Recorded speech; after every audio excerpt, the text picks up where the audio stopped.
What is this button? What's that mean? I don't know. What does that say? Power. It means that it is on.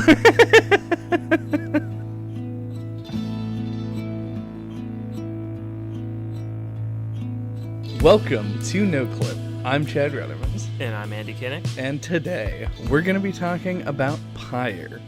Pyre is a game that was released in 2017 and was developed and published by Supergiant Games. So, Pyre it's a game that looks like it's going to be hard to describe, but really is not that hard to describe. I didn't know shit at all about it before we played it, and so my take on it is more that it feels more like an RPG than I expected it to, but more in the Banner Saga type way as opposed to like a regular like turn-based or action RPG.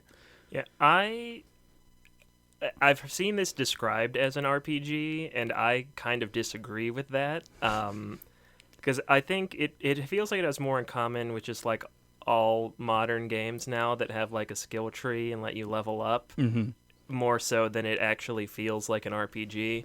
Like you do have a team of characters that you level up, so I see where the comparison comes from. Like to me, I would describe this as a half visual novel, half fantasy sports game.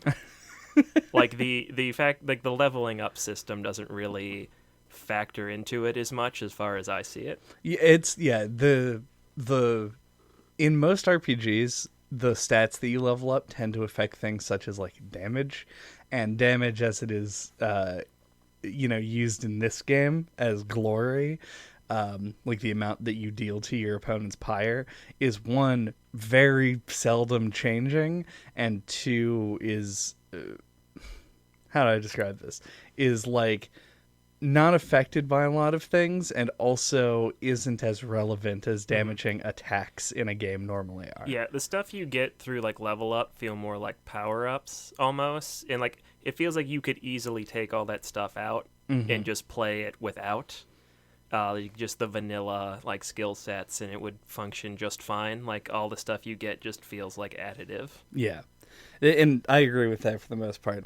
A lot of where I compare it to RPGs is the character interaction, the fact that you are trying to make choices based on the characters that they put in front of you, which once again is actually not really a part of what people consider like traditional RPGs these days. Yeah, it feels very Fire Emblem. Yeah, it has that flow to it as well, where your combat and your other stuff are extremely separated. And by combat, I of course mean the rites, which we will get into in a bit. I do want to say that this isn't saying a whole lot, but this is my favorite Supergiant game that I've played. And I realize that I'm in the minority on that, because, Pyre and Transistor and Bastion are all really highly celebrated games. But Bastion and Transistor really didn't do all that much for me. We talked about Transistor early on, and I will say that I want to say more eloquent now than I was back then. And my opinion isn't as well versed as it could have been, but I think I hold true to my overall takeaway, where the game is cool. The game looks good, but mechanically it left me feeling like there was something missing. And this game does not do that. This game feels like it really... I felt like the parts I liked the least of this game were actually not the rights parts of it, but I still liked them. It was just to a lesser degree. I'm on the fence whether I like this or Transistor more. As you said, we played Transistor early on, so I really feel like I need to replay it, because I feel like I kind of rushed through it when I played it initially, because back when we used to play games in like a shorter time span. Yeah. And I've never played Bastion, so I can't comment on that. But I felt like this had very opposite strengths and weaknesses when compared to Transistor. Like, with Transistor, I actually really liked the gameplay, and I really wanted to like the world and stuff, but I felt like it was a little bit too vague and made you work too hard to connect with that stuff. Whereas this is kind of the opposite, where I felt like all the visual novel stuff, like the world building and all, was like really cool and really drew me in. And the gameplay, while I still liked it a lot, like wasn't the part that was like pulling me through it. Right. Which is like the opposite of what Transistor was for me. I can see that. And it really does depend on, like, personal preference here. Like, in a lot of ways, like, if you just put the two games side by side for me, like, I would pick Transistor 10 times out of 10 based nothing on, like, how they play or what the games are. Transistor just looks cooler. Oh, yeah. All three of the games look really great. Yeah. But Pyre combines that with the fact that I actually enjoyed the gameplay quite a bit, that it ended up being more of a holistic experience for me and really pulled me through it. It does a really good job of developing its characters in a way that, and it's the weight of the plot that pulls it, because you could not give a shit about the characters. There are a few of them that make it kind of easy not to care about, like Burchard and Gilman. Like, I feel like their plot lines are sort of very internal. Like, they don't interact with a lot of people in a way that is meaningful to the larger story. Yeah, I felt like Gilman had kind of like a puppy dog kind of thing about him for me, where he was just so like go get him and positive about everything. Yeah, and I was just kind of like wanted to like liberate him. He's like was Rocket from Ghost Truck. A little bit. Yeah, he's just very enthusiastic. Yeah. Not nearly as one note, but pretty close to. Yeah. He's a 2-note character. Yeah, I don't know. It was Missile. Missile, that was. Yeah, I was like, yeah. I know Rocket's not right. But... I don't know where to begin with this, honestly. Yeah, it's kind of hard to narrow in on something.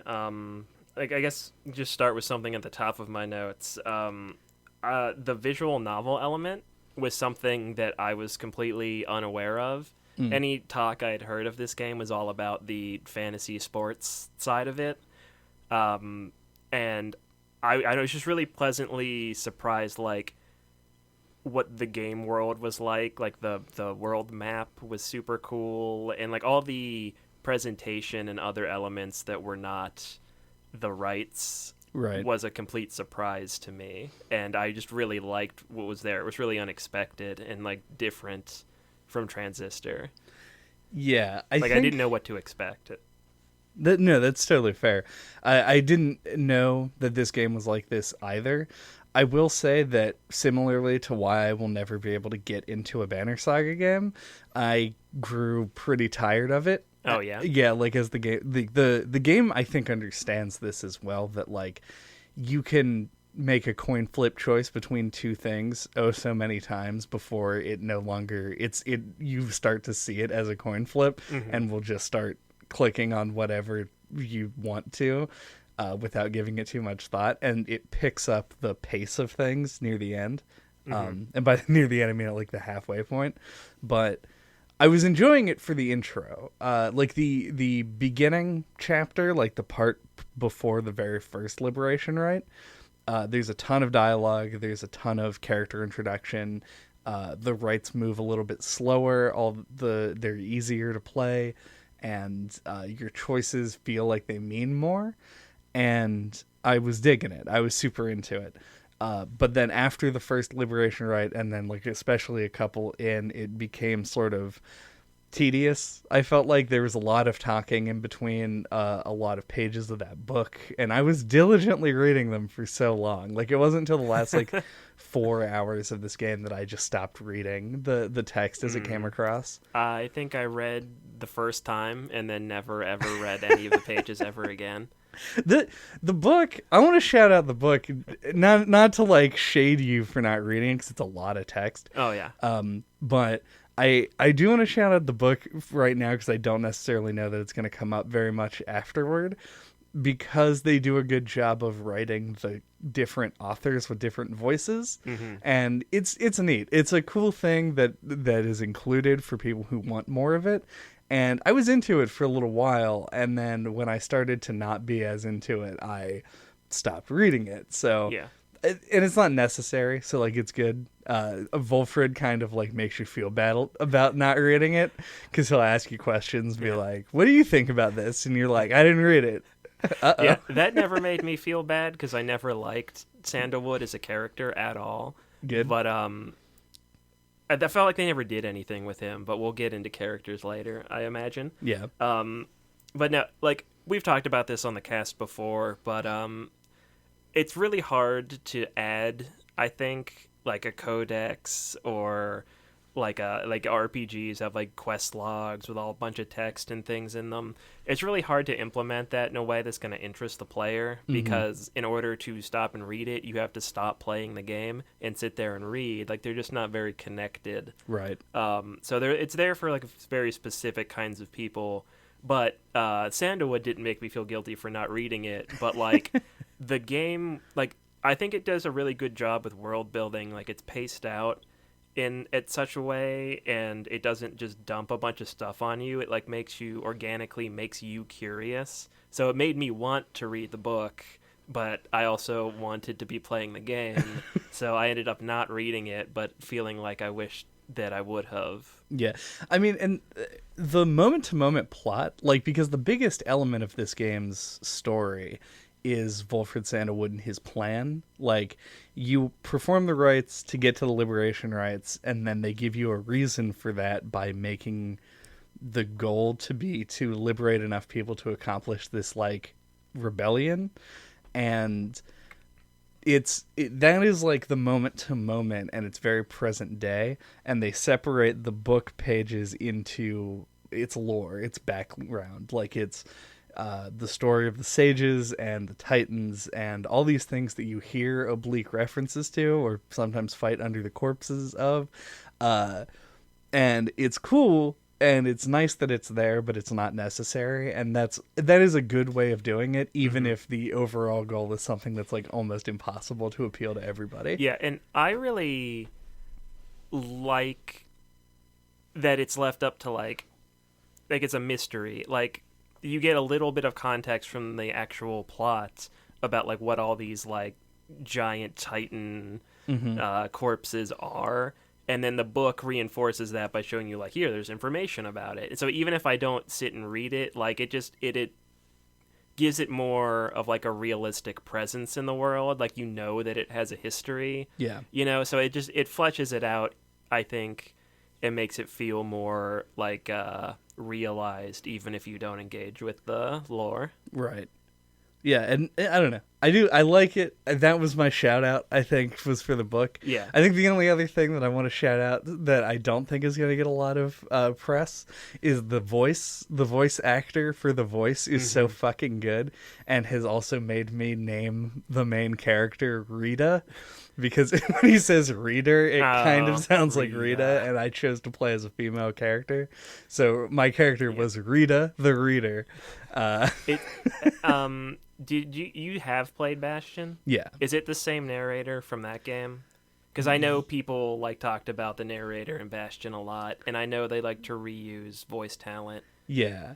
God, I think so, but honestly, it's been since like 2010 since I've played Bastion. That's going to sound stupid if that isn't when the game came out, but it was like around that time. Sure. Like early 2010s. And I haven't gone back to it since. So maybe. I was just curious. Yeah. But he was very good in this game. He strikes a nice balance between like sports commentator and like aristocrat or something. Like it fits the setting of the game really well. God, I wonder if there was a build of this game where he did color commentary. Like, occasionally he comes in and is like, grasp the orb! Yeah. And it's great, and I love it. But if he, like, play-by-played the whole match, it would be hysterical. Like, I would laugh my fucking ass off. It definitely would get obnoxious, though. Oh, yeah. That's part of what it would make it so funny. I really like later in the game there's a match where he says that he's just not gonna commentate it when you fight the real Nightwings, #real Nightwings. Yeah. He says like, oh, I can't do this. This is ridiculous. This is against the rules. I can't abide this. I can't abide this. And he just like pieces out. And then literally all of his voice clips are cut out for that Mhm. match, which is really cool. And like it's more significant than you initially think. Like all his little voice clips, Yeah. and like once they're gone, you're like, oh, that's neat. That like, Well, yeah, and then they give him like a an illustration, like a representation of him as like this big overbearing like white looks like the fucking grand abolisher. Like he's a big giant thing. And it's very cool, and like the presentation of it, the fact that he can communicate with you outside of the the fact that he can communicate with you outside of the rites is cool as well. It gives him more of an important role than you would ever have guessed. oh yeah, and he was one of the True Nightwings. True Nightwings, yeah. So he's not just a disembodied voice, Right. which is cool. And he antagonizes you too. Like he doesn't like you, which adds a fun dynamic, I think. Yeah, because he has like, I assume it's implied there are a couple of like weird contradictory elements that I'm not sure if I just didn't read into enough to figure out the meaning of. But one of them is that it's implied that he doesn't remember his time in exile, like as part of his job. Like he just sort of does this thing, but he hates Volfred. Yeah, he knows Volfred. And he knows him, and he specifically dislikes him.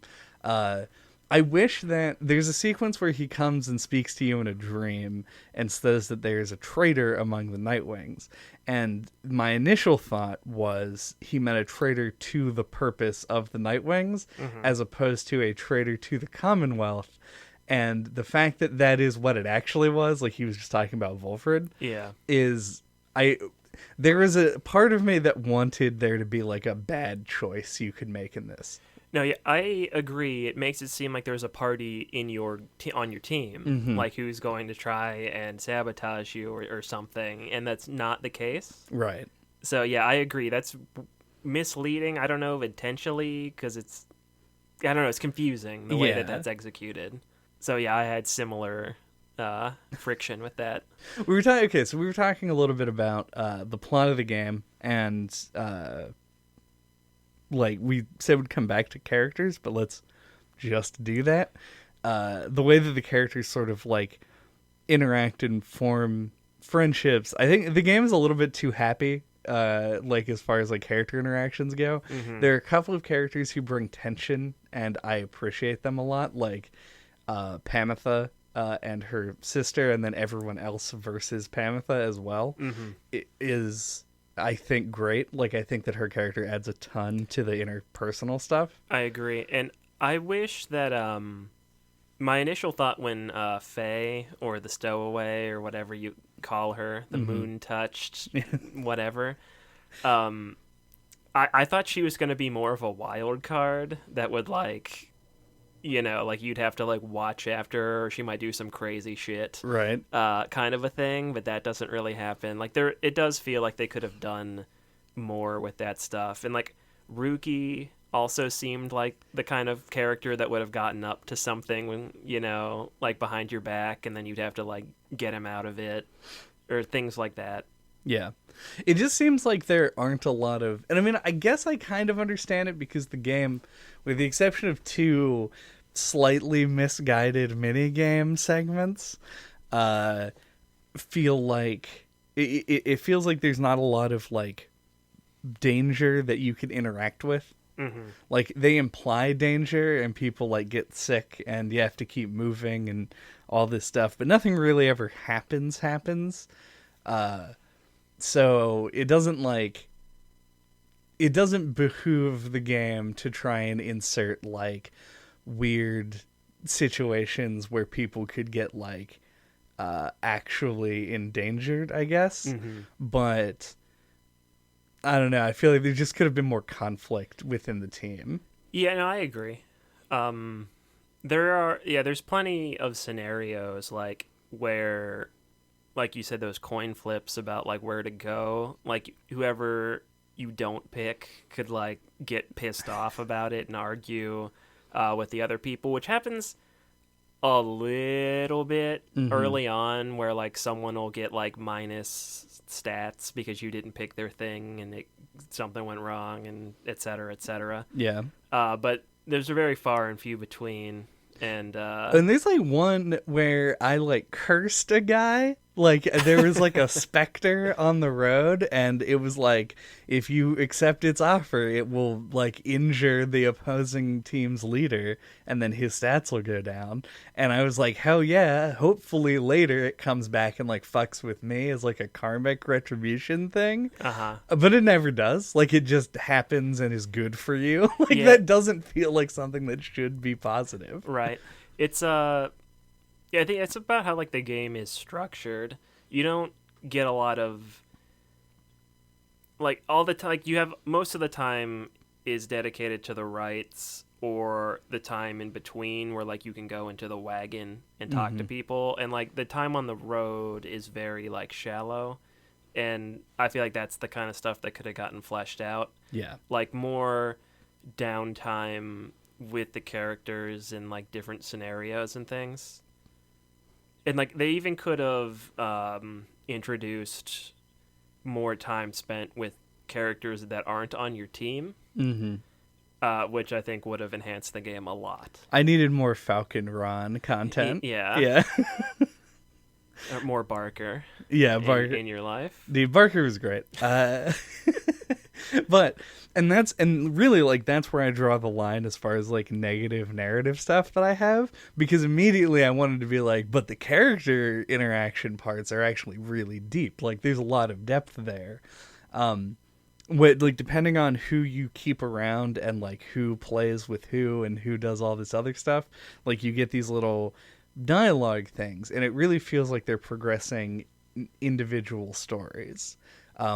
Gilman, once again, I don't understand what his story was or how it like shook out. I never ended up sending him home, so we can get to that at some point. But like Jodario feels like she goes through actual growth. Pamitha feels like she goes through actual growth. Ruki has like as much growth as his character allows for, where he has a debt and it is forgiven. Like all of these characters have all of these things that they can like subtly interact with. I had like a thing that I decided to go for in my game where Faye became friends with the dog man Dalbert from the I don't even remember the name of the team.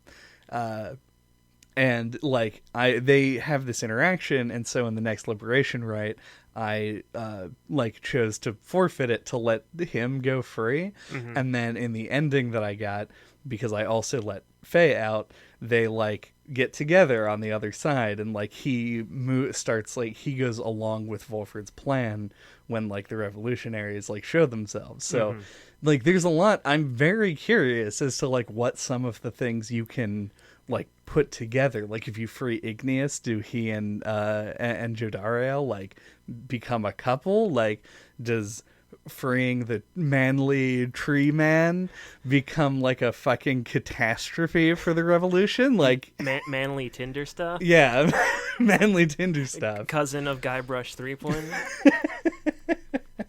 Mancomb Threepgood? Yeah. Seepgood, that was it, yeah. No, yeah, I totally agree. I feel like I wanted to know what would shake out with Pamitha and Tamitha's story. Like, it seemed like there was a lot going on there.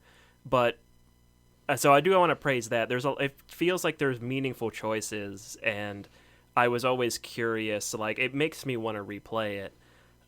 But I do want to lobby the criticism that the tension, like, I feel like this game would have benefited a lot from increasing the tension with, do I focus on liberating my team, or do I show sympathy to the other teams and forfeit to let them go?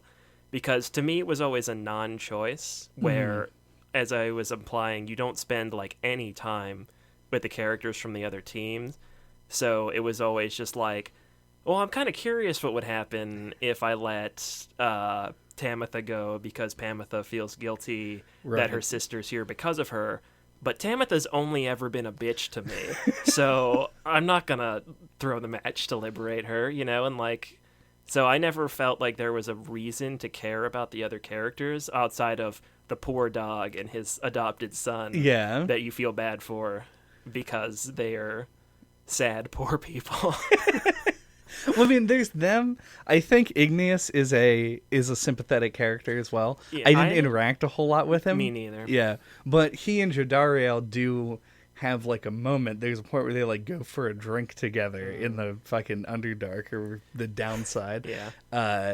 And yeah, because because I don't know what like Headwind's shit is what Tizo's are because I let them go really early. Yeah, I let Jodariel go first, so that did not happen in my story. Yeah, and that lends to how sympathetic that character is. Like, you really don't give a shit about him. Oh no, he did like nothing. Yeah. And oh fuck, who else? What is his name? The antagonist, like the true Nightwing guy. I can't remember. Yeah. It feels like I should remember, but I don't. Yeah, I did feel tension there, like, but once again, he was only ever an asshole. Yeah. So I was like, well, fuck him. I'm curious about a lot of these choices. I was curious, like, what would happen if I let him go, but then I knew it would be a thing where I would be like, oh, I wish I would have just let one of my friends who I like go instead. Yeah. So that's what I always did. The Nightwings went undefeated 2020 in my playthrough. So, yeah, I took 2 losses. One like legitimate loss, and one that was like a thrown game. But it does feel like you want to, because like I said, I did it one time, and you get very little information during the game, like what is going on, because nothing is going on because it's a video game. But like of how things are going to play out, like at the end, depending on who you choose to set free. So yeah, and you end up with a limited amount, and you don't find that out till you're like over halfway through, right? Which definitely would have affected my decision making. Yeah. And so I did it to do something interesting more than I did it for I totally narrative feel that. reasons. Yeah. But it was cool. I'm glad that I did, and I'm glad that they have stuff prepared for that. Like, it isn't just a random occurrence. Yeah, and I like that you could lose every game, and like you never and it's just canon, and stuff in the world changes to reflect that. You never like lose a match and it's a game over and you have to do it again. Right. Like, you could throw every match if you wanted to see what happens, and the game keeps going. I think that's really cool. Yeah. Very good decision making there. And it makes it feel less, it makes the harder difficulties feel less daunting, because it's not like, sure, like going some number of wins in like true Nightwing mode is going to be like the more rewarding experience, but the game also doesn't just like cut you off if you fuck up too much. I don't know, it's just a cool decision, I think. What the fuck? So I had one additional person have to stay on the downside at the end of the game. Who were the people that you left behind? So myself, okay, Sandalwood, and Bertrude were the ones that were left. Okay, who did you nominate as your final liberation right? Pamitha was the last one I let go. Yeah. I am actually really happy with the characters that I left in the downside. It was me. Once again, I would have chosen me if I was role-playing this as Chad and not as an old cripple, which is like, I didn't see much point. Yep, once again, kind of a non-decision because I am me, and I can turn the game off and not be stuck in the downside forever. Yeah. So I don't feel bad about leaving the reader in the downside. Yeah. So it was me, Bertrude, Pamitha, and Gilman. And to me that makes sense because they like all of them have connections in the downside and can just sort of like deal with it. Gilman maybe not so much, because Yeah. like his ending, if you leave him in the downside, is like Dishonor. Gilman swims a lot. No, it's pretty happy still. Like he, because the game doesn't really have bad endings for anybody other than fucking Asgore, whatever the fuck, the the main demon guy. Yeah. Who kills himself. Yep. Which is great. Love that. I mean, it feels like it's true to the character. Yeah, to some extent. But yeah, like his ending is like he realizes that honor is a journey that you take, and so he is dedicated to like bettering himself, though doesn't want to be in any conflicts anymore, that kind of a shit. Yeah, I wish I wouldn't have liberated Tizo. That's like the one thing I would have done differently, given that he is a creature that is of the downside, like his species is native to it, so I wouldn't have felt bad about him staying. That's true, I don't really regret liberating him because he's cool, but if knowing the way it shakes out, I would have kept him and like liberated somebody else in his place. Yeah. I don't know, because I sent Tizo back. Now we're going to talk a little bit mechanically about this. I sent Tizo back first, not because I didn't like him, or because I liked him a whole lot. It was really just he fell in a middle ground where the characters I could liberate, I liked playing too much, and the characters that I didn't like playing as much weren't worthy yet. So I was like, I guess Tizo goes.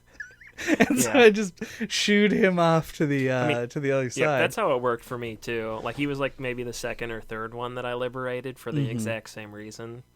It sucked too, because when the last fight in the game, which I admit I didn't have that much of a struggle with, but you really need to know the imp moveset, and because I hadn't used Tizo in so long, I was like, I didn't know what the fuck was going on. The explosion always caught me off guard. It's so tricky. Yep. The reason I asked this, like why, like who you nominated and who gets it free and all that shit, is the last person that I chose, largely for narrative reasons, was Volfred, to send him back. And I know you don't like Volfred, and I know that you didn't think they didn't do much with him.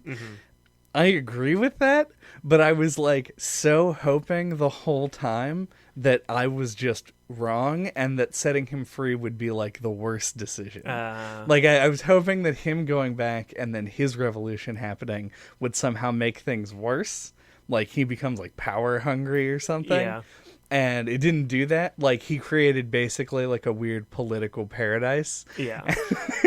I'm like, oh damn, like Yeah, because like he's introduced as like a figure in the shadows, and of course, because I'm me, I thought he was going to be the antagonist of the game. yeah. Whenever there is like a mysterious mentor character, like they a lot of the time it's like a trope, like they'll be evil in some way, but you meet him like I don't remember exactly when in the story, like, and he joins your group, and then he only ever is just like distant and only says like quest giving things, like we need to go here and we need to go there and do this, and he's very dry and he has like no personality. So like it was not long after I got him that I decided that he was just going to be somebody that I didn't liberate if it came down to it. Like I'm just like, I don't care about him. I mean, that's fair. I also the more that I played and realized that like he was in fact like an altruistic tree man, made me like the character less and less as it went on. But at the same time, when it came down to it, I decided to liberate him because I genuinely was, like, as lame as it sounds, I was like, I really want to like think about this. Yeah. When you send him back, and not just for gameplay. Like, yeah, he seemed like he was already able to easily communicate with the Commonwealth. Yeah. From the downside, so I was like, he's fine down here. Yeah. Like I'd much rather let Pamitha go free. I was all set about letting Pamitha go free until she took off the hat, and I was like, God, That haircut is so bad. That was one of my favorite interactions. I think it's Rookie is like, why you're always wearing that hat? I thought that was great. Man, I was like, so I didn't realize that Dalbert was adopted. Okay, yeah. I thought that he was a human cur hybrid. And when Rookie and Pamitha start talking, I was like, don't do this. Supergiant, please. I cannot. Interspecies romance. Well, I think like the way that because I liberated them both. Did you? Who? Pamitha and Rookie? No, but I left Pamitha in the downside. They do have like a thing where it's like they would always meet up for drinks and like they were great friends after they got out. Like I think there was kind of a romantic like spark there. Yeah, some fucking winged dogs are gonna start showing up. If there was a novelization of Pyre and they fleshed out a romance between the two of them, I wouldn't be surprised. Yeah. I would be disappointed, but I wouldn't be surprised. Well, then there's even like so it's really unclear the way that it's written. I think it's written because Faye just had more important shit to do. Mm-hmm. But in Dalbert's side in the post credits, like Where Are They Now sequence, it talks about how he met up with Faye and that they would, quote, ensure that the dog name, I forget what their surname is, clan would continue for further generations, implying that he had kids with her. Yeah. And one, thinking that he was a weird hybrid really like made me question sort of like what was going on there. And I wouldn't, obviously, if they were less like dogs, like the Courage is literally dogs. And that thought grosses me out a little bit. But on Faye's side, it doesn't necessarily say it, but there are definitely several like canonical romances that you can like push along as far as the game goes. So I don't know. It's obviously not focused on it, and I think that's a good idea. So while we're on this subject, Sandra, like who gives the scribe challenges, the Unseeing. Did you get like a strong romantic vibe from her, like with the player character? No. Oh, I did. Okay. Like there's the sequence where like before one of the last couple of rites that you do, the orb like summons you, like it has the dots on the wagon, and you go and it's like Sandra wants to speak to you. Okay. It says like it's like the crystal is calling for the reader or whatever. And you go in and you talk to her, and she gives this big long speech about how she wants you to take the crystal with you because she likes talking to you. And she goes like on this whole big explanation, and it feels like a scene in like a romantic comedy where one character is confessing their love for the other, and the other one will just like, cut it off with a kiss, like, right. You talk too much, and then just plant a big kiss on him. Right. Like the scene felt like it was thick with romantic tension. First of all, I played as a female protag. I don't know if that would have changed it. I thought that was weird that the protagonist is just female, like by default. Yeah, by default, because you can choose to change it on the first. Oh, can you? Yeah. Okay. I didn't even know that. That I made an actual choice to play as Rita. But if you because the words are highlighted, if you hover over the one that says like she at the very beginning, you can change it to either. I didn't even notice that. And I feel like that's a danger of this UI implementation. But yeah, you can in fact change it. Well, then never mind. I was gonna say I thought it was weird to make it a female character since it's just like an audience surrogate thing. Yeah, a nameless, faceless, voiceless character. But yeah, so obviously that didn't change it. I think what it is one, I didn't do all the scribe trials. Oh, really? Because I sent Tizo back before he was summoned. Oh, right. I didn't even think about that. Yeah, so I was upset about that personally because I didn't get to do that, which may have been what triggered it. But also, I never spoke to Chandra. Oh, really? To whatever Sandra. Yeah, she has. Between. Oh, yeah, she has this whole big thing where if you go and you check up on her, she'll be like real happy about it at first because she's like, I go like hundreds of years without seeing anybody and blah blah blah, existential crisis stuff. And then if you keep doing it, she gets like upset because she thinks that like you're like she doesn't want to get too attached to you and get used to this and have it be taken away. And then you have to keep doing it, and then she gets like real affectionate towards you. This is what you did instead of reading the book, basically. Yeah. Because I would read the book and ignore the Yeah. crystal. I was very much like curious about her character. I don't know why I wasn't. I think it was like the amount of time between the first time I played the game and the second time where she was introduced and then I forgot about her and then I just continued to forget about her. I love that the name of the like people who are trapped in the orb are called the Beyonders. Yeah. It's like a wild fucking like name. It is also like a superhero team. Also. No, it sounds like an old sci-fi novel or something, like the Beyonders, or like an old like sci-fi movie or something. Yeah. I do. Yeah, no, I love it. And I love like the whole idea of it as well. And I get probably because I didn't spend a lot of time with it, the her like post credits thing. I was surprised to see her on there for the first part because I didn't see her as a big character. Yeah, when I interacted with her, she was like, it said a bunch of stuff about her, and then she shows up to talk to you during it because you have the crystal, and she's like, they got everything wrong, like. Because they're like, we don't know her whereabouts. People say that she didn't exist. Some people were like, nah, we totally saw her.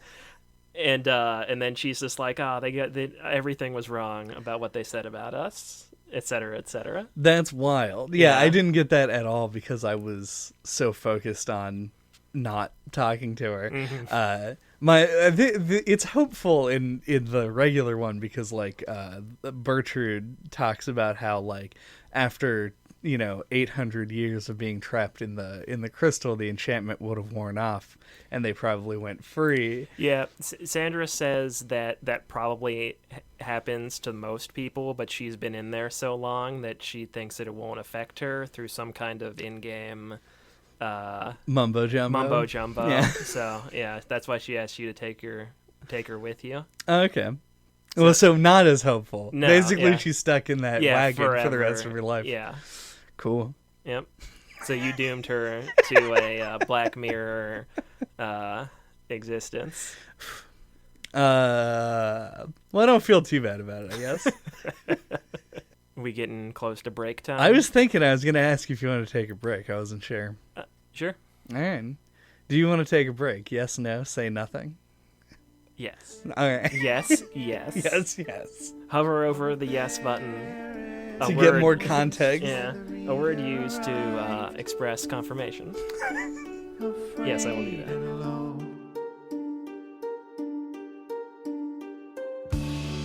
When they arrived, the book of Rites awakened the night wings and ignited. Welcome back. We didn't talk about playing the Rites at all on the first half. Nope. And that's a solid most of the game, so we should probably do that. But to not do that, I'm still going to count this under like mechanical discussion so that it ties thematically with the rest. But it's something that we barely touched on as a joke at the very end of the first half, which you guys heard about 30 seconds ago, which was the fact that when it offers you dialogue choices, I love that when you hover over it, it gives you context to what you're saying. It solves a problem that I feel like a lot of games just do have, where you don't know what your dialogue option is going to come out as because they have to summarize it in some way. The fact that they don't in this game is a big plus, I think. Yeah, and it also benefits like the world building and stuff, because if you forget what a proper noun means, you can just hover the mouse over it and it tells you. Yep. And I like that they took advantage of it with Tizo, who you communicate with entirely through that mechanic. Yeah. So yeah, I like that a lot as well. Yeah, just wanted to throw that in there before we got too far away from it, because it's very good and cool, and I'm glad that they did it. Just Supergiant has like a history of paying attention to details, and the way that they implemented that in like an actionable way in this game is really nice. Yeah. So, mechanics. I have a question for you that I've resisted asking you this whole time. What is your question? My question is, you play this with a controller. I sure did. When you play this with a controller, when you move the control stick, does your character move? Yes. Okay. The PC version, when played with a mouse and keyboard, controls like a MOBA, where you click where you want to go and your character just goes there. And Interesting. yeah. And I have the world's most limited experience with MOBAs. I don't like them like as a genre of game. Mm-hmm. Mostly because the experience of playing them against other human beings is fucking misery. And I realize that's not super popular. League of Legends is like the #1 game on Twitch at all times. Mm-hmm. But I don't like playing them. I don't like playing them against people, etc. So I avoided them. And I also don't play like Warcraft style games, like strategy games like We're in the StarCraft. We're in the same boat. Yeah. So I fucked up so many times because I would just like when you pass to another player, what I would do is I would be holding the mouse in the direction I want to go and holding down the click button so that your character would just always be moving. But when you pass to somebody, your mouse stays in the same place, so they wouldn't go the direction I wanted them to go immediately. And they would like walk off in another direction and get killed or something. And that happened so many times. And I was like, why am I not playing this with a controller? And I realized it was because I'd been playing for 6 hours already when I realized this might be different. Yeah. And I didn't want to relearn the controls. Yeah. I did not play at all with keyboard and mouse, so I can't speak to the actual quality of that, but it sounds terrible to me. Yeah, usually with Steam games, if you can reasonably play the game with a controller, I do. So yeah, I just play this with a controller. Yeah, and honestly, I mean, I'm sure that the different input methods appeal differently to different people. Yeah. But the one that I chose by not using a controller was not the one for me. I didn't hate it. I didn't think that it was miserable to play, but it did make me realize that a lot of the stuff I was doing isn't as precise as I would have wanted it to be, I guess. It felt more mushy. It made playing multiple characters, like, effectively harder. Yeah.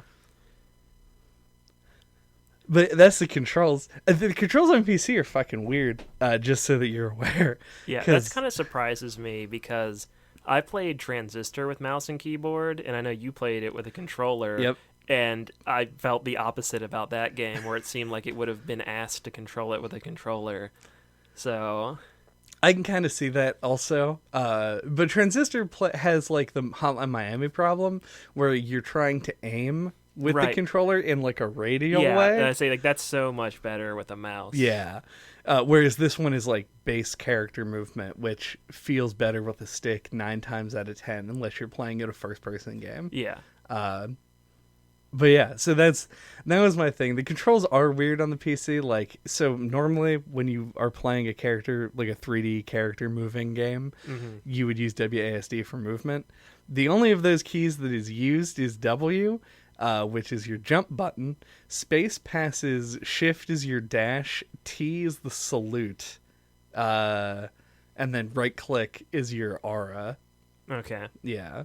So it's super strange to play, and I'm sure is way more natural to somebody who has experience with strategy games, but like to RTS games.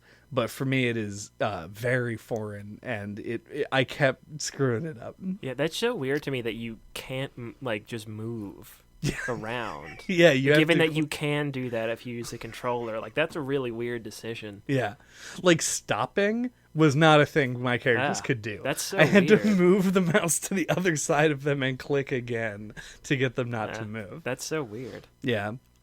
But I'm curious then, like, how you played the game.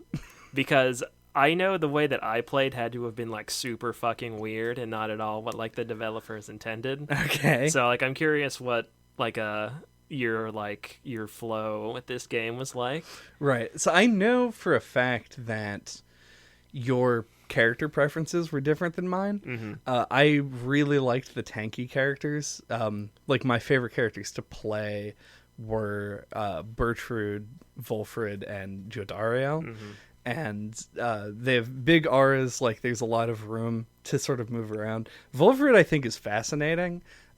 He was probably my least favorite. Like, I hated controlling him. Yeah. And if your character could move, like with the analog stick, I feel like you'd probably fall more to my side because they're painfully slow. Yeah, he's extremely slow. Well, my guy just moves all the time. The trick True, with him yeah. is his blink, like the teleport ability, Yeah. is really neat. It's not super great for avoiding damage, but he has that shield thing, which I know I didn't get used to as much as I could have. Yeah. But if I did, I think I would like him even more. Yeah, I always plopped it on the ball or like right in front of the goal. Mm-hmm. Oh yeah, the sapling. Yeah, is that not what you were talking about? No, he has like a damage reflector. Okay, yeah. Yeah. Okay. Which is like, it's great because the reason I like those characters is because they're very hot and cold. They aren't all-rounders. Yeah. I liked Bertrude, though. Like, Bertrude's great. Bertrude, yeah. I think, is just the best character mechanically because she's fast, has a big aura, and her like aura shot is like huge. It's like a big cone. Yeah. It's like she has the best of all the different kinds of character classes except the ones that can fly. Yeah. And her jump does the thing that the demon jump does as well, which like it pushes people back, which is cool and like can be used strategically. Yeah, and that's also one of the reasons that I like Jodariel, was because that jump is really good. Her shift is an amazing like offensive move. Because her aura is so big, as long as the character you're going up against is not also a demon, you can always just kind of shift into their path to kill them after they've used like some cooldown, so they like can't really do anything about it. It was really, I don't know, it was fun. I liked the interaction between the sapling and all the other characters because it would like the aura grows when it intersects your own, so you can like sneakily go around to the side and like touch it and it grows this way and kills this guy. Yeah. It's just good shit. I really like that aspect of it. But the characters that you liked also serve a purpose on my team as well, because the like having a runner is really important when you're down a player. So Ruki, Gilman, and Pamitha were characters that I always liked. I put the talismans on them that like healed your Pyre when they scored, so that they were always like the secondary choice that would go and get in when I was down someone. Yeah. And yeah, so I played very like the opposite, where I liked the really fast offensive ones less so than the defensive ones. And I kind of played the game like you have to play it when you do the scribe trials, where like I almost never passed the ball. Like I would always try and like I would like get one of the fast characters, like one of the humans or Ruki, or I got the flying with Pamitha felt like OP the first half of the game to me. Like I used her all the time, and I would like try and like run it up to the top or the bottom, and like try to draw the other team away from their goal and kind of like go back and forth between them, and then just kind of like make a path for myself and just kind of run it in. Like I almost never threw the ball into the goal. Like I always just kind of like swooped around and ran into it. That would also probably be a lot easier with a controller. Oh yeah, because in my experience, when you have a character who's really fast or has like a what's the fucking word I want to use? Like a slippery run, like a character who slides when you turn. Yeah. Drift. Yeah, when they have Tokyo Drift. I would overshoot the goal and end up behind it. Yeah, you got to adjust for that. Yeah. But you can go into the goal from the back. So. But if your movement is based entirely on where you've clicked last, it becomes a lot harder. I think the solution is actually to click on the goal and just have them run to it. Yeah. But I never thought to do that because I was so like concentrated on like moving it in the direction I needed them to turn. Yeah, so it was like warthog movement kind of. Oh no. No, I kind of compared it to the way that I actually like to play actual football if I ever play it, which is never nowadays. Do you mean football or football? I mean American football. Okay. So like I always liked rushing the ball, like Mm-hmm. getting the ball thrown to me and trying to just run fast enough, or like around other people, and that's kind of how I played this. Like I tried to Right. like create an opening and run through it to the goal. Right. Is how I liked to play it. I mean, I think that's a reasonable strategy as well. I mean, that's why those characters exist, right? But like playing against the other teams though, and the way like the AI plays and how they're like smartly passing to like manipulate their auras and stuff, and I'm like, I can tell there's a really deep intended system here that I am just not touching. yeah, because that's the other thing with the defensive characters is that when they have the ball, they're fucking useless. And so what you have to do is pass Yeah. in order to reactivate their offensive capabilities so that you don't just die. Yeah. There's depth here that I know I didn't scratch the surface Oh, yeah. of. I didn't even begin to. Yeah, like the aura casting is actually way more interesting than it is described in game. Because like they basically say like this is your ranged offensive option. Mm-hmm. I used those a lot. Yeah, I did too. But the fact that like different characters have different charge times and power casting lets you shoot the aura faster and recovers your like extended aura more or more quickly is big. Like it's that is like a strategic element that I found myself realizing I wasn't paying attention to because I would fuck it up. Like you would somebody would be coming toward you and I would charge the aura cast and they would just get to me before I could shoot it and kill me. And it was there's I want to talk about the mechanics of this game in relation to my experience with them, but I also want to say like I'm not an expert at this. Oh yeah, me And neither. I feel like you could dedicate time to become an expert at this, and it would probably be very rewarding. Mm-hmm. That's like my takeaway, I guess. Yeah, I really like that there are very obviously noticeable and easy to like wrap your head around like differences between the characters. Mhm. You know, like there are very few that feel like they do the exact same thing as the others. So I thought that was maybe not impressive, but I really appreciated that because I feel like a lot of games wouldn't have them as fleshed out and as like differentiated from each other as this. Yeah. I also want to do a special shout out to the masteries, which we talked about earlier as being all sort of additive and not really like that affecting like for the game. And I agree with that. But I do like their implementation because very few of them are like just stat buffs. Like a lot of them are new abilities and new improvements to your existing abilities in ways that are very cool. Like right before I sent Faye back, she got to level 5 and I unlocked a mastery for increasing her power jump to make her go further, and it is fucking silly. Like you power jump with her and you go halfway across the goddamn map. Like Yeah. it's insane, and that's totally different than any other character in the way that they work. And yet she still like plays similarly to Headwind. Yeah. Like it's they did a really good job of differentiating, even though everyone has a similar move set. And I feel like those abilities would feel like they added a lot more if you actually use the dark constellations, like they're like The Titan stars. Yeah, the Titan stars. Yeah. They're like limiters. Did you not use Titan stars? No, I used like there were like they all seemed like they would modify the gameplay in such a way that wouldn't be any fun or interesting to me. So there were 2 of them that I tried that sounded like they wouldn't be ass, and I used them for a couple of matches. I tried using them both at the same time, and they just didn't really do much for me. I mean, they don't do a whole lot. I feel like if you don't... I didn't like infect my enjoyment of the game. I didn't think so. I just stopped using them. I did want to talk about them because I feel like it's... So there's 3 base difficulty levels of the game. There's like don't fuck with me. I just came here to talk to dudes. There's normal, play the game as a video game, and your opponents will do whatever the AI is programmed to do. There's challenging, like the hard version, where everyone is a little bit smarter and they do more of that complicated stuff that we were talking about how we didn't do. Mm-hmm.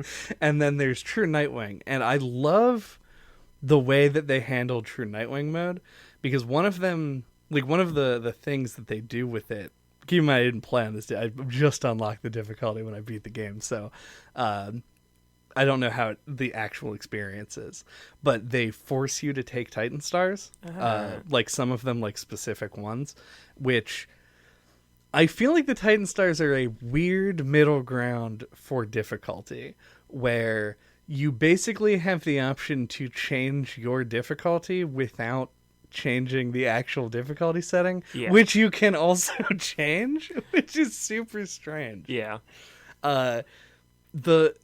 There's some of them, like the statistical ones I felt were like free, like playing with your Pyre starting at 30 less and theirs at 30 more. Mm-hmm. Didn't really change a whole lot as far as the game goes. If you're going to stomp them at 100, you're going to stomp them at 130 also. Right. But then there's some of them that are very cool, but made the game very fucking hard. The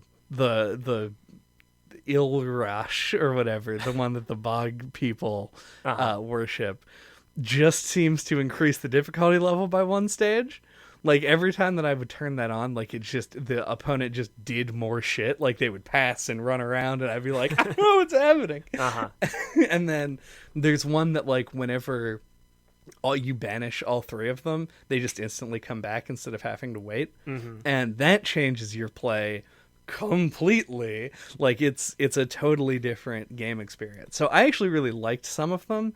I felt like some of them were too intimidating, and those ones were the coolest ones. Mm-hmm. So when I didn't want to lose and didn't want to replay, I wouldn't do the cool shit.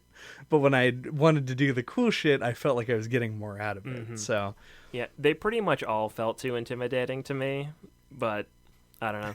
I'm sure, like, I like that they're there. I think more options is pretty much always a good thing. Mm-hmm. And there are going to be people that get a lot of enjoyment out of those.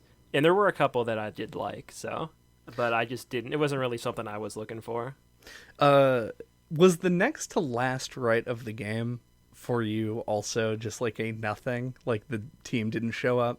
Yeah. Okay. I wasn't sure if that was like specifically because of the team or the location I chose. No, that happened to me too. Okay, so I think it's forced. I wish I had known that, because I would have totally cheated the achievement system and turned all the Titans on. Because I did get an achievement for doing, I think it was like beat the thing in less than 4 or fewer dunks, whatever you want to call them. Goals. Yeah.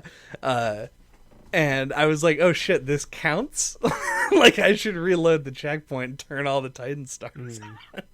But that's 16-year-old Chad speaking. Right. Talking about getting those Chivas. Those sweet, sweet Chivas. So I wanted to talk about the fact that you could describe this as a sports game. Yeah. I don't know if that's something that you find interesting at all about this, but I don't like sports games pretty much just as a general rule, and I really liked Transistor, have always been interested in Bastion, and just never gotten around to it. But this game, I was always like, I don't like soccer or basketball games. This seems like some kind of weird combination of those sports. Yeah. I don't really care, even though I like Supergiant. And I'm sure that like it's probably more interesting than I would guess, but I don't know. That was a big turnoff for me. And actually playing it, it's way more arcadey. I think I watched, mentioned it on one of the last couple episodes we did, but there's an Errant Signal video on sports games, and he said something that seems really obvious in retrospect, but I think the reason why I don't tend to like things like NBA, like 2K, Madden, that kind of stuff, it's because they're just as much as they're about the sport, they're about emulating watching the sport. Right. They have the commentators, they have the sponsors, they have, like it's emulating like watching the sport on TV, and I think that's just The like camera's like always pulled Yeah, back it's for a like a si- full view. it's the same view as you get on the television. That's just always been like a weird disconnect for me, and like I just cannot engage with those games. And this is obviously free of those issues. Yeah. I mean, it has similar ideas behind it. I do agree with you. I think, because by and large, I don't like sports games, but I will concede a point in that the more ridiculous and arcadey the game is, the more likely I am to be able to engage with it. I've played... There are games on my top 10 favorite games of all time list that I have played less than I played NHL Hits 2003. I fucking loved that game, and the reason is because it isn't actually like hockey. It's because it is like playing like a weird fighting game, where you have to navigate this thing and then make a crazy power play. Right. I love that type of thing, Yeah. and I think that sports is with the games we call sports are games that have survived this long for a reason and have good rule sets and are fun to play. But the more realistic it is, the more I just don't give a the more shit. simulation-y they are. Yeah. And this game solves that problem by being fucking wild and being Oh, yeah. a different game. Well, yeah, and it's its own fantasy sport. Which I think it's designed to be a video game, and it wasn't like an actual sport first, which Right. helps it out even more, I think. How did you feel about sort of on that same thing, when you play a sport, when you play football or football, Or football. yeah, you play on a regulation size court or field, whatever it is, for whatever sport you're playing. And in this game they have stage hazards, which change depending on which location you're in. How did you feel about those, and did they affect your choices and stuff? They were pretty much a non-factor for me. Okay. The only thing that ever tripped me up was actually just, I think, the bump mapping or whatever you call it on, I think, the Liberation Rite field had these little crystals in one of the bottom corners that I got stuck on 3 separate times at least. That was the only friction I ever had with hazards. And in the scribe trials, there was some obstacles in there that I just thought were part of the background. Yes. But those are the only 2 things that ever affected me at all. Yeah, the scribe trials were fucking terrible for that reason. I hated that court. See, that tripped me up 1 time, and then it was fine forever. The ones in the corners, Yeah. basically faded from my vision completely.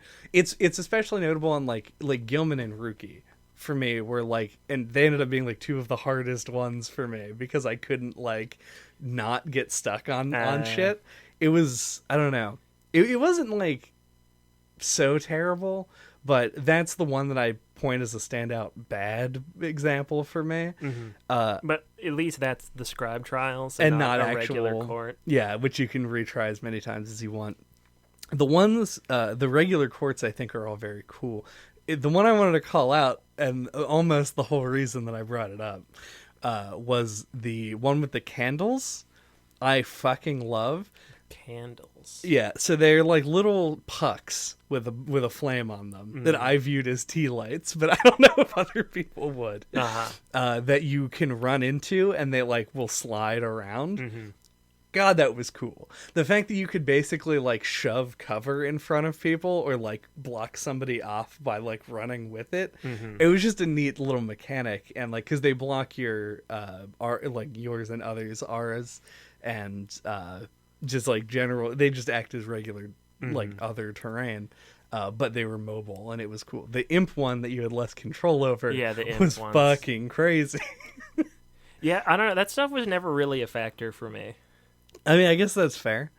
The one during the intro part, and I'm sad that it didn't play out as interestingly on future going back to it, was the one in the forest where like the gnarled trees grew Oh, yeah. until like the play space became really small. Mm-hmm. I thought that was also a cool decision. Yeah, that one stands out. I forgot about that one. Yeah. But yeah, a lot of them, like the ones with like just the crystals and shit, like I don't know. Yeah. It's just, they're just obstacles. Yeah, just the hitbox on those crystals in the corner. It's just real big. Got to patch that out. I got stuck on that too many times. Supergiant, I see you. That's now that you've already released another game since this one, please go Have back they? and change this. Yeah, Hades. Oh, I haven't even heard of that. Oh man, Somehow. New. I think that's them. Maybe I'm high. Let's find out. I mean, you're probably right, but I don't. I was gonna ask you that off cast if they had any upcoming games. Yes, it is them. That flew under my radar completely. So Is it a card game? it's a roguelike. Oh, that's probably what it is. Yeah, you saw roguelike Well, and immediately once turned again, into a gray square. I didn't think I'd like this one, so maybe I should play it. Yeah, Supergiant has a way of making things that you. When they make things that I think I'll like, I don't like them, and when they make things I don't think I'll like, I like them. So I guess we can fucking try it out. But yeah, so video games, court, we talked about sports, we talked about. Here's something we didn't talk about. So we were talking about the liberation rites a bit ago, and how. Well, it doesn't matter what we were talking about because I'm just using this as a terrible segue. When you enter the liberation rites, they do this whole ceremony. There's a gatekeeper there, and she will ask like your name and whatever. And she builds this relationship with Tariq, The lone minstrel. the lone minstrel, who travels with you, and is like the source of diegetic music in the game. Like, I guess every team has like a band basically that follows them around and plays their fight song. And god damn it, every single song in this game was so good. Yeah, it's just it's one of those things that Supergiant's known for. And I think the gatekeeper woman is the same voice as Red from Red. Transistor, which I didn't notice until I was watching a review, and I'm like, oh, that is totally her voice. And I didn't even notice in game. But yeah, and like the lone minstrel will sing a couple songs when you're just like traversing the world map and stuff. Like, no, yeah, I loved that. Yeah, and the fact that like in the liberation rites, the song they play has lyrics, and the lyrics change depending on who you're going up against, which is very cool. And it like the traveling music when their lyrics also like changes depending on like what decisions you've made. It's super dynamic and cool. And I also like the fact that when characters are speaking, they have instrumentation assigned to them as well. The most notable one is Barker Ashpaws, who brings drums into it. They get electric guitar. Yeah. Well, the regular song has electric guitar that's always playing. Right, like a then when bass. he comes in, then like adds the drums, Yeah. it just fucking starts blasting. Yeah, dynamic tracks. Yeah. Which isn't like super unique, but because the music is so well written, it like sort of meshes here. Yeah, when you execute it well, it's still real good. And I want to call out the credit song for having those lyrics, but being the only example of them being feeling really forced. Oh yeah, I liked that. Like, I did too. It was corny in the way that you think of a minstrel song being corny. Yeah. It's just the other ones that they sang before that weren't.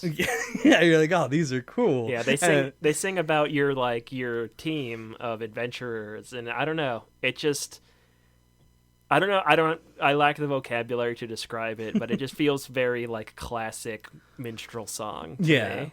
Well, no, yeah, and I don't disagree. I just I thought it was very funny when I was, because like the credits were rolling and I kind of like wasn't paying super close attention, and then I got to Ruki's verse, and I remember Rookie Greentail.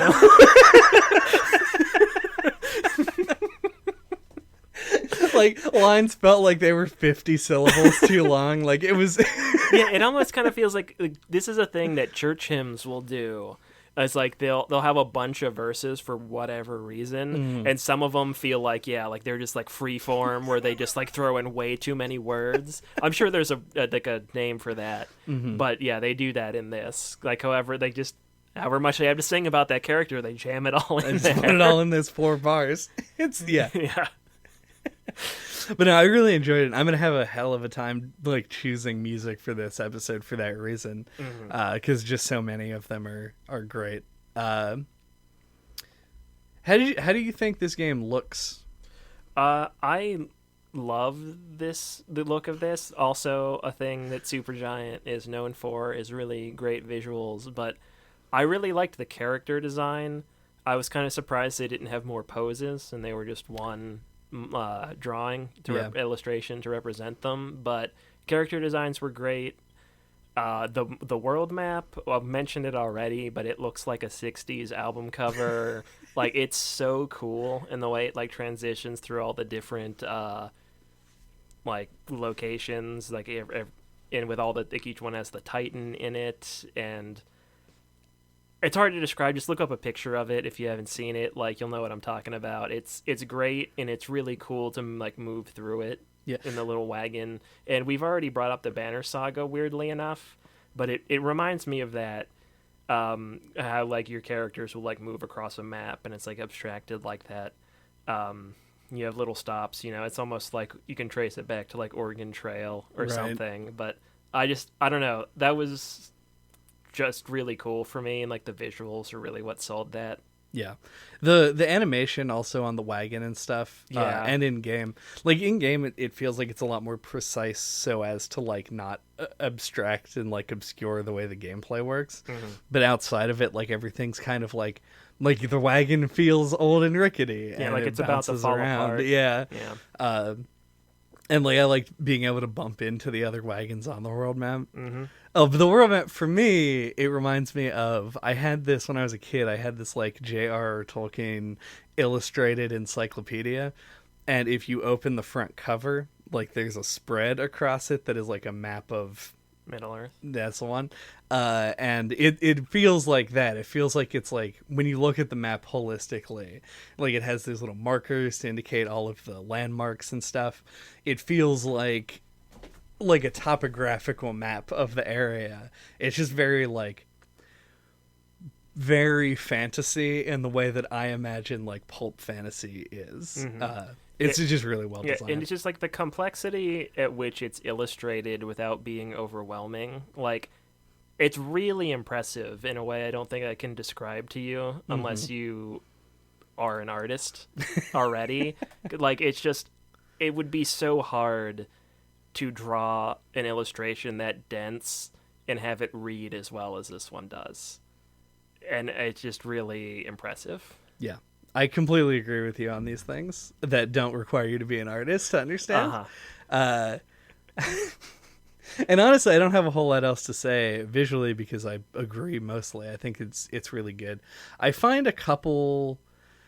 I think a couple more like poses and stuff would have gone a long way. Yeah, you usually get that sort of thing in like a visual novel where like the characters will have different poses for different expressions, even if it's not that many. Yeah, this one they like changed facial expressions occasionally, and then they had a pose for them, and then a pose for them wearing the raiments, and that's about it. Yep.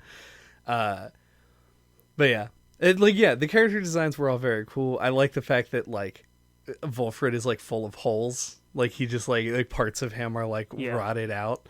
Yep. I like that there are actually like original fantasy races here, and we don't have like the usual stand-ins, like dwarves and elves and things. Like we get dog people. Yeah, we get they're just dogs. Sentient dogs, or human adjacent consciousness level dogs. Yes. You get worm men. You get like Valkyrie style, like bird women. Yeah. You do get tree folk, which are a classic tree fantasy people, race. Not a common one, but they are a classic. Demon people. Yeah, it's just really cool. Yeah. Yeah, I never understood the demon thing. Are they... They're people that have been in the downside for a really long time? They grow horns. Okay. And they're just all really big because why not? You just get bigger. I don't know. You bulk up. You mutate. Yeah. I wasn't sure if they were a separate, like, demographic race or if they were just regular dudes who've been there for a long time. Just people. But yeah, no, characters are great. I liked all of them. Or all the designs anyway. Seems like it's time for fire thoughts.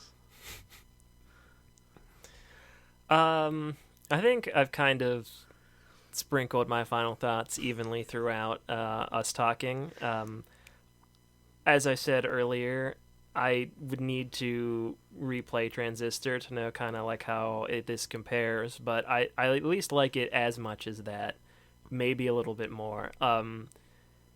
Was really surprised to find the visual novel elements and like the world map traversal and stuff, and that added a surprising amount to the experience for me. Like, I like that there was something to balance out the very like segmented rights challenges. I like that of games that I can think of, this is one of the ones where it feels like your choices matter the most, because it actually depends. It changes who gets to go home. It actually changes the story, the character interactions, the ending. And as I said, you can lose, and the story keeps going and acknowledges that. Like, there's just a lot of elements there that actually feel meaningful and make you want to replay it. So I think Supergiant has lived up to their reputation here and created a really unique, interesting, cool game that I liked quite a bit. Yeah. Something that we didn't spend a whole lot of time on that I want to use as sort of like my thesis for why I think this game is good is what you were just mentioning about you feel like your choices matter. And a lot of why that is because of the mechanic of the liberation rights. The fact that you choose characters to send home is not wholly unique, but very strong. It's very strongly implemented in this game because of the divide between the really strong character writing and the mechanical experience of playing, like in the Rites. You always have to make a decision based not just on who you don't need at the moment or who you like the most to send back. It is constantly weighing on you. And it makes the decisions actually hard, and it makes you actually care. And so all of the things that you do, from the traveling around and making decisions on where to go, your gameplay, who you like, what you put your points into, like your masteries, and how much you enjoy playing the character, all meshes together really well and makes even the weaker parts of this game feel like they're contributing to this greater whole. So yeah, I super enjoyed this game. Is my favorite Supergiant game. Yes, like it, recommend. Buy it. Thank you for listening to No Clip this week. What are we talking about next time? Next time, we're going to be talking about Tony Hawk's Pro Skater, Tony Hawk's Pro Skater 2, Pro Skater 3, Pro Skater 4, Tony Hawk's Underground, Tony Hawk's Underground 2, Tony Hawk's American Wasteland. We're doing a classic Tony Hawk retrospective. If some games don't get talked about a whole lot, or some games are too hard to find, or maybe we just have some weirder ones laying around, we might throw those in as well. But the goal is to talk about the main series games prior to Project 8. So, I'm going to have a good time. I hope everyone else does, but that's less important to me than how much fun I'm going to have. Mm-hmm. Sorry, I was like so caught up in that I forgot my script. Tell, yeah. Until that time, you can get a hold of us. All of our contact information is on our website at noclippodcast.com or on splattershot.pro. There you can find all links to all of our old episodes. You can find where to listen to us outside of whatever you're currently doing. We're on iTunes, we're on Google Play. You can find a link to our YouTube where you can like and subscribe and hit that bell. You could listen to the Transistor episode, I guess. But I wouldn't. So old. Yeah. So just be warned that it was an early episode and we didn't really know what we were doing back and we then. recorded it in a big echoey room with one microphone. Yeah. It was a good time. Is there anything that you would compare this to that we've done in the past? Ooh. Hold on. I don't know. Probably not.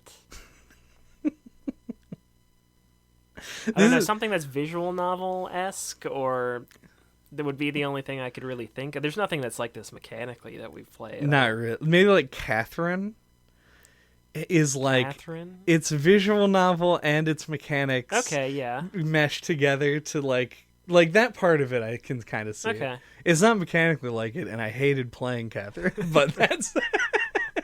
It's a very different conversation. Let's just go with that then. Sure.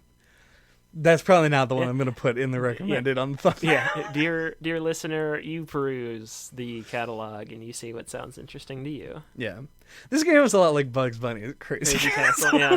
Or you could join our Discord and suggest a game in our suggestions tab. You absolutely could do that. All right, just dunk that ball into the pyre, ladies and gentlemen. The Pyre named the subscribe button. Yes. Both the like and subscribe button are prepared. Are the two pyres that Yeah. you had to smash. Da-da-da-da-da-da.